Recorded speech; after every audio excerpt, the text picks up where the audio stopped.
All right, Emma, let's start with a simple question. What's the first thing you do when you wake up in the morning? Welcome to our podcast. Today, we will talk about addiction to social media. Honestly, I grab my phone. I check messages, scroll a little on Instagram, and before I know it, 15 minutes are gone. See, that's exactly what I wanted to talk about. It's crazy how our phones have become the first and last thing we look at every day. I know, right? And the weird part is, I don't even think about it. It's like a habit now. As soon as I wake up, my brain just says, check your phone. And you're not alone. I do the same thing, and I bet most of our listeners do too. It's like social media is controlling us instead of the other way around. Yeah, and sometimes I don't even remember why I opened an app in the first place. I'll just check one notification, and then suddenly I'm watching a random video about how to train a parrot or something. Exactly. That's the trap. These apps are designed to keep us scrolling, and we don't even realize it. That's scary when you think about it. We're not just using social media, we're stuck in it. Right. And that's what we're going to talk about today. How social media affects our mental health, how it can turn into an addiction, and most importantly, what we can do about it. Yep. If you've ever felt like social media is controlling your time, or if you've caught yourself feeling worse after scrolling, then this episode is definitely for you.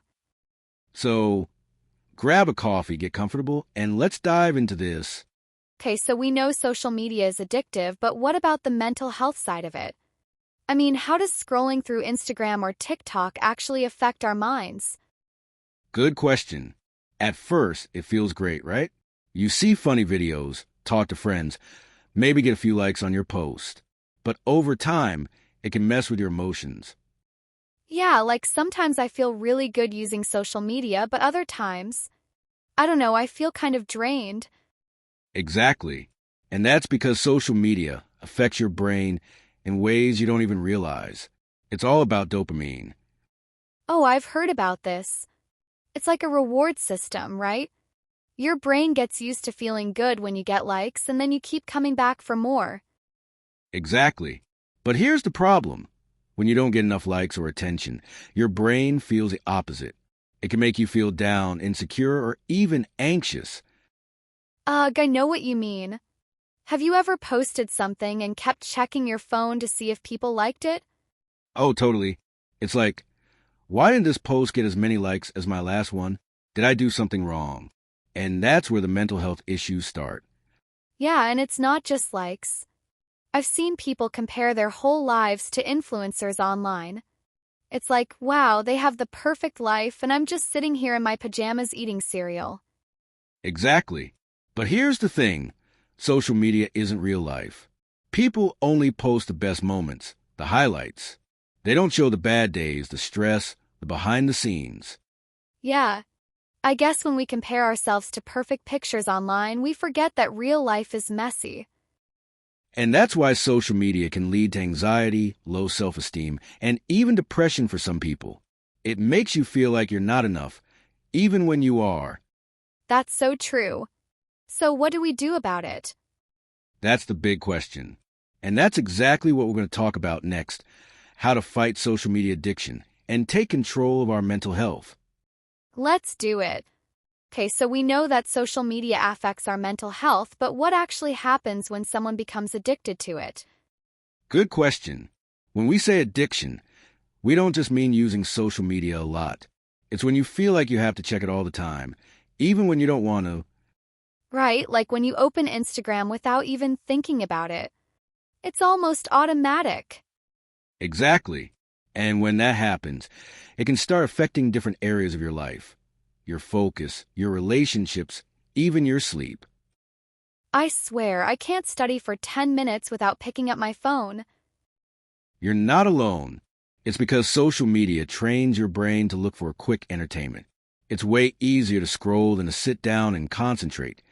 That's because every time you get a notification, your brain releases dopamine.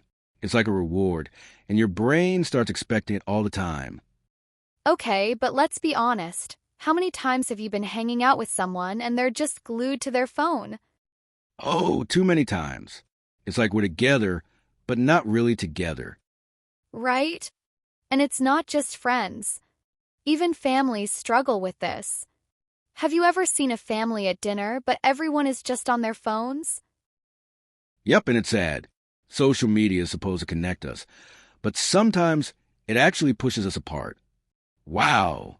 When you put all together, social media addiction really has some serious consequences. Yeah, but the good news is we can do something about it. And that's exactly what we're talking about next: how to break free from social media addiction and take back control of our lives. All right, we've talked about how social media affects our mental health and the consequences of addiction, but now let's get to the important part. How do we fight it? Yes, the good news is social media addiction isn't permanent. There are real steps we can take to control our usage instead of letting it control us. I think the first step is just being aware of how much time we actually spend on social media. Right, because most of us don't even realize it. We say, oh, I'll just check Instagram for a minute, and then suddenly an hour is gone. Exactly. That's why using screen time trackers can be a game changer. Phones actually have built-in tools for this. Yeah, you can set daily limits for apps, so your phone reminds you when you spent too much time on them. This one is huge. Social media apps send notifications all the time just to get us to open them. Yeah, and most of the time, they're not even important, just something random to make you click. So a simple trick? Turn off notifications. No more random distractions during the day. Yup. That way, you check your phone when you want and not just because it buzzed. But let's be real, if you're bored, you're going to grab your phone. True.